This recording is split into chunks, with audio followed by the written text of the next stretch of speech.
In the meantime, here, we should let you know about all the violence that's been occurring in cities and states across the country. Georgia Governor Brian Kemp has said that he wants to deploy 1,000 National Guard troops and declare a state of emergency because of all the violence, especially over the 4th of July weekend in which an 8-year-old was killed, among others. We've got Joseph Pinion here following this very, very closely.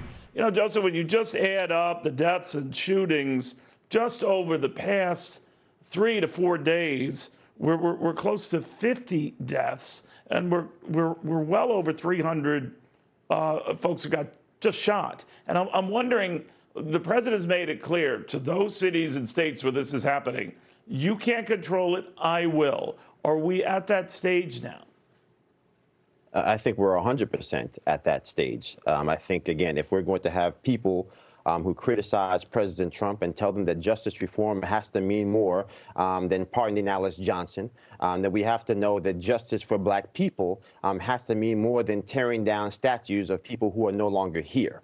We have to talk about 3-year-olds being shot dead in drive-by shootings. We have to talk about the fact that in New York City, in the month of June alone, every single murder victim was a minority. We're looking at homicide in the city of New York City up 27% alone year over last. I mean, to go to a place like Chicago, we're up 83% over the last month in homicides.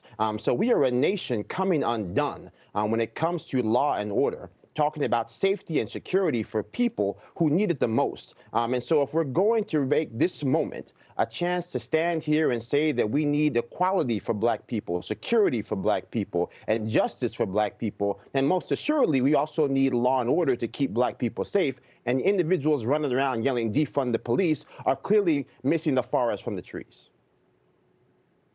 I think it was you who said, you know, all Black lives matter, not just some Black lives, and this increasing and escalating violence is a reminder of that, huh?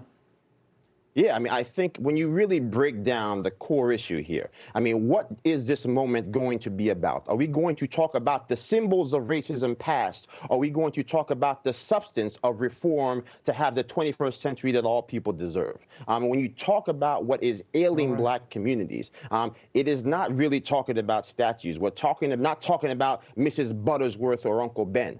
We're talking about families in the midst of a COVID-19 crisis, which is seeing more Black people affected, which is seeing more Black people lose their jobs, which is seeing more Black people unable to pay their rent or their mortgage, now have to contend with the fact that there are children being fitted for coffins. And so if we're not going to have that stark conversation, then none of the other conversations really matter. And so when I have to sit here and listen to Bill de Blasio talk about we're the safest big city, when we've got families over here trying to put loved ones in the ground where their family members can't even attend, they got to have a funeral via Zoom, it really just shows me how out of touch some people are with the actual pain and suffering afflicting people each and every single day.